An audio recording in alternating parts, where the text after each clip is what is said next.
செய்திகள் தொடர்கின்றன. சிவகாசியில் பட்டாசு ஆலையில் ஏற்பட்ட பயங்கர வெடிவிபத்தில் 4 பேர் படுகாயமடைந்தனர். அதில் 2 பேரின் நிலைமை கவலைக்கிடமான நிலையில் உள்ளது. விருதுநகர் மாவட்டம் சிவகாசி அருகே நமஸ்கரித்தான்பட்டி கிராமத்தில் உள்ள பட்டாசு ஆலை ஒன்றில் இன்று திடீரென தீ விபத்து ஏற்பட்டது. அப்போது அங்கு வேலை செய்து கொண்டிருந்த 4 பேர் படுகாயமடைந்தனர். இதில் 2 பேரின் நிலைமை கவலைக்கிடமாக உள்ளது.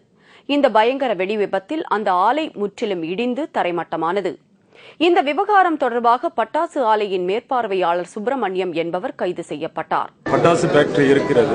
பட்டாசு ஃபேக்டரி இருந்தாலும் போதுமான அளவுக்கு அவங்களுக்கு பாதுகாப்பான ஒரு பணியை கண்டிப்பாக அந்தந்த பகுதியில் இருக்கிற ஆபீஸில் உள்ள நிர்வாகிகள் எந்த முறையும் கரெக்டாக நடைமுறைக்கு கொண்டு வரலை. விபத்தில் படுகாயமடைந்து மருத்துவமனையில் சிகிச்சை பெற்று வருபவர்களை விருதுநகர் தேமுதிக மாவட்ட செயலாளர் NT ராஜா நேரில் சென்று பார்த்து ஆறுதல் கூறினார்.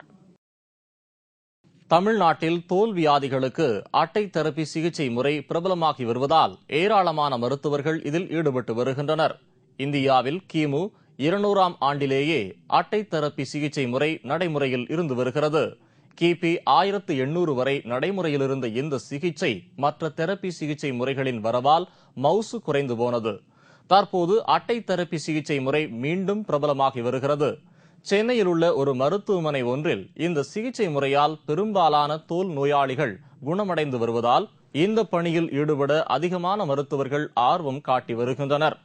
இந்த சிகிச்சை முறையில் நோயாளியின் தோல் வியாதி பாதித்துள்ள பகுதியில் ஊசியால் சிறிய துவாரம் ஏற்படுத்தி அதில் அட்டை பூச்சிகள் 2 மருத்துவர்கள் வைக்கின்றனர். அட்டை பூச்சிகள் கட்டியாக இருக்கும் இரத்தத்தையும் கெட்ட இரத்தத்தையும் உறிஞ்சி எடுத்து விடுகின்றன. இதனால் அந்த பகுதியில் இரத்த ஓட்டம் சீராகிறது. நோயாளியின் வலி குறைகிறது. அலோபதி வைத்தியம் பார்த்து சரியாகலை. அப்புறம் இங்கே இந்த அட்டைப்பூச்சி வைக்கிறதுன்னு கேள்விப்பட்டு இங்கே வந்து அட்டைப்பூச்சி வச்சு பிளட் எல்லாம் உறிஞ்செடுக்குது. உறிஞ்செடுத்தப்போ அதில் வலியெல்லாம் கம்மியாகுது, புண்ணெல்லாம் சீக்கிரம் ஆறுது. இதனால் 60 முதல் 75% தோல் நோயாளிகளுக்கு முற்றிலும் குணம் கிடைக்கிறது. நீண்ட நாள் தோல் நோயால் அவதிப்பட்ட பலரும் இந்த வித்தியாசமான சிகிச்சையால் நலமடைந்து வருகின்றனர். தேமுதிக வேட்பாளர்கள் மற்றும் மார்க்சிஸ்ட் கம்யூனிஸ்ட் வேட்பாளர்கள் தமிழகம் முழுவதும் தீவிர வாக்கு சேகரிப்பில் ஈடுபட்டுள்ளனர். பூந்தமல்லி நகர தலைவர் பதவிக்கு போட்டியிடும் தேமுதிக வேட்பாளர் ஸ்ரீராம் இந்த ஒன்றியத்திற்குட்பட்ட குமணன் நகர் பகுதியில் தீவிர வாக்கு சேகரித்தார். இதில் 12வது வார்டு உறுப்பினர் பாக்யலட்சுமி பாபு உட்பட கட்சித் தொண்டர்கள் திரளாக கலந்து கொண்டனர். திருச்செங்கோடு நகராட்சி தலைவருக்கான தேமுதிக வேட்பாளர் தம்பி மனோகரன் 4வது வார்டு கவுன்சிலர் மற்றும் கட்சித் தொண்டர்கள் வீடு வீடாக ஓட்டு சேகரித்தனர். தஞ்சை மாவட்டம் ஒரத்தநாடு அருகே உள்ள தென்னமநாடு கிராமத்தில் வயலில் நடவு செய்யும் பெண்களிடம் வாக்கு சேகரித்தனர். இதில் தேமுதிக தஞ்சை மாவட்ட தொண்டரணி செயலாளர் விஜய் ஆனந்த், மார்க்சிஸ்ட் கம்யூனிஸ்ட் விவசாயிகள் சங்க செயலாளர் சுவாமி நடராஜன் உட்பட திரளான தொண்டர்கள் கலந்து கொண்டு ஓட்டு வேட்டை நடத்தினர். ஆரணியில் அதிமுக நகராட்சி தலைவர் வேட்பாளர் தோல்வி பயத்தில் உள்ளார்.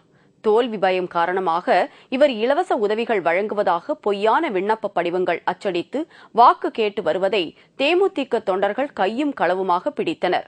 அதிமுகவினரின் இந்த ஏமாற்று பிரச்சாரம் பொதுமக்கள் மத்தியில் அதிர்ச்சியை ஏற்படுத்தியுள்ளது. இதுகுறித்து ஆரணி தேர்தல் அதிகாரியிடம் தேமுதிகவினர் புகார் அளித்துள்ளனர். நாடெங்கும் இன்று விஜயதசமி பண்டிகை வெகு விமர்சையாக கொண்டாடப்பட்டது. சென்னையை அடுத்த மேற்கு சைதாப்பேட்டையில் விஜயதசமியை முன்னிட்டு குழந்தைகளை முதலில் பள்ளியில் சேர்க்கும் நிகழ்ச்சி அங்குள்ள ஒரு தனியார் பள்ளியில் நடைபெற்றது. அப்போது ஆசிரியரின் மடியில் குழந்தை வைத்து நெல் பரப்பி அதில் தமிழின் முதல் எழுத்துக்களை எழுதி காட்டினார்கள். விஜயதசமி நாளன்று புதிதாக தொழில் தொடங்குவோர், கல்வி பயில ஆரம்பிப்போர் தங்கள் பணிகளை ஆரம்பித்தல் நன்று என்பது ஐதீகம். அதன்படி இன்று திருச்சி உத்தமர் கோவிலில் சரஸ்வதி தேவி சன்னதியில் குழந்தைகளுக்கு வித்யாரம்பம் எனப்படும் ஆ எழுத கற்றுக் கொடுக்கப்பட்டது. இதேபோல் விஜயதசமியை முன்னிட்டு கன்னியாகுமரி மாவட்டத்தில் பாரம்பரிய நிகழ்ச்சியான ஏடு துவங்கும் வைபவம் இன்று நடைபெற்றது. இதில் ஏராளமான பெற்றோர்கள் தங்கள் குழந்தைகளோடு கலந்து கொண்டனர்.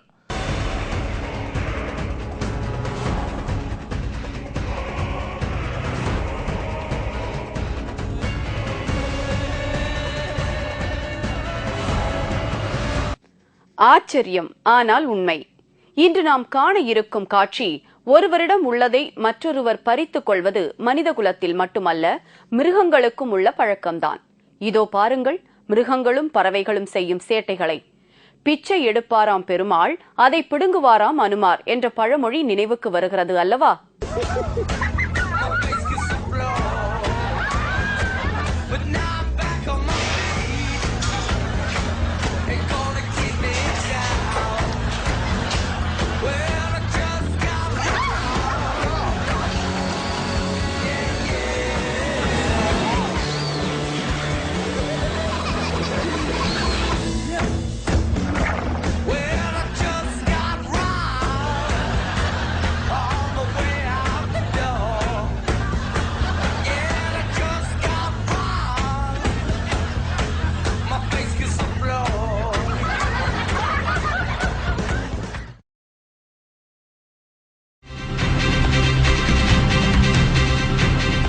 பிரபல ஆப்பிள் கம்ப்யூட்டர் நிறுவன அதிபர் ஸ்டீவ் ஜாப்ஸ் காலமானார்.